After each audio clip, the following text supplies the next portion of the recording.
Welcome to Frequency Matters, the RF and Microwave Update Series. I'm Pat Hindle. I'm here with my co-host Gary Lerude, and we have a special guest with us today, Yasmine King, General Manager of Aerospace and Defense at Analog Devices. Welcome, Yasmine. Thank you, Pat. Thank you, Gary. I'm excited to be here. So we're seeing a lot of coverage of phased arrays and electronically steered arrays over the past years. What do you think is driving the aerospace and defense industry to accelerate adoption of these?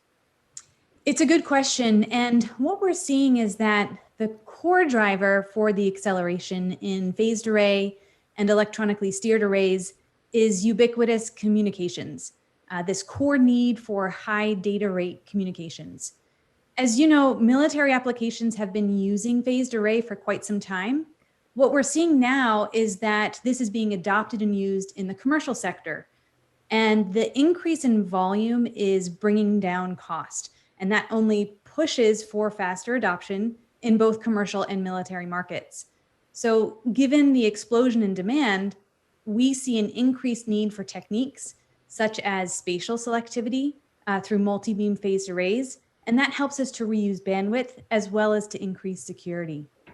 And then lastly, another driver that's influencing this growth is the lower cost of maintenance, the higher reliability associated with phased array versus mechanically steered systems.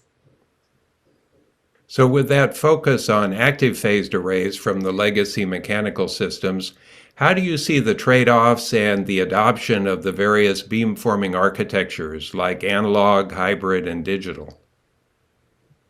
Analog and digital beamformers really represent two ends of a trade-off space that every phased array systems designer needs to explore for their particular mission profile. What we find with our customers is that the best system level solution is often a combination of both analog beamforming as well as digital beamforming or hybrid beamforming. And when you look at how we invest our R&D dollars, you'll see that Analog Devices is investing in technologies that support both analog beamforming and the digital side as well.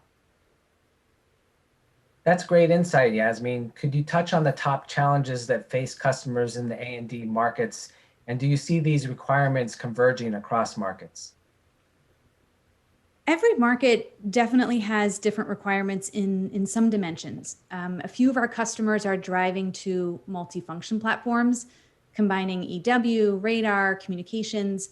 But as we all know, this leads to trade-offs. So how our customers are making those trades really depends upon the mission that they're facing. But when you look at it from a high level, you'll see that there are some common challenges across each of the markets. First and foremost, we hear about power and having to get power consumption as low as possible. Second, we tend to hear a lot about wide instantaneous bandwidth, especially in EW and SATCOM, which is pushing us to look at time delay based solutions. And third, high levels of integration, including combining RF and digital, trying to get the end system as small as possible. And then lastly, we see frequency coverage. You know, today we're at Ka band, we're moving to V band. And for us, this drives the decision all the way back full circle to look at process selection and how best to support this expanded frequency coverage. So those are the main ones that we hear about as common challenges across each of those markets, but really it's a trade space for each end system. You have developed several beamforming solutions at Analog Devices, and we understand you're releasing a new beamforming RFIC that could be used in space-based, aircraft, or ground-based systems. Tell us about the capabilities of this new ADAR 3000 and the 3001 products. Well, you heard correctly. So you've got some good inside information there. Our ADAR 3000 and 3001 are the first products released in our family of SATCOM-focused beamformer ICs. The ICs enable multi-beam operation, which we talked a little bit about earlier. It's critical to a lot of the new SATCOM systems. They operate with exceptionally low power dissipation for missions such as satellite constellations, where the incremental costs of additional power generation is really at a premium. The ADAR 3000 and 3001 also have digital capability, and that allows a number of beam states to be stored, then recalled quickly for beam hopping and raster scan. Finally, they utilize true time delay, which reduces beam squint. So we created these products, as you mentioned, Gary, with space and high reliability applications in mind. They are a part of an evolving beamformer integrated circuit family, and this will be a roadmap for the next generation of satellite, airborne, naval, terrestrial phased array. Impressive. So Analog Devices has made great advances in providing the entire radio frequency and microwave signal chain. Can you tell us about the parts that would support this new beamformer technology? No, absolutely. One of the fun parts about working at Analog Devices is the breadth of portfolio that we innovate around.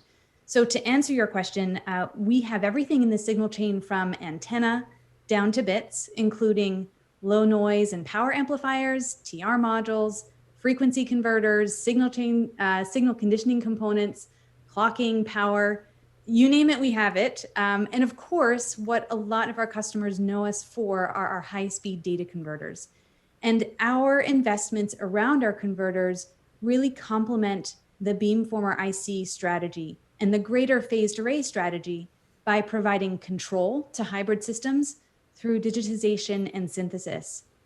We're also utilizing our capabilities to develop modules and SIP products for our customers who require higher levels of integration of these functions.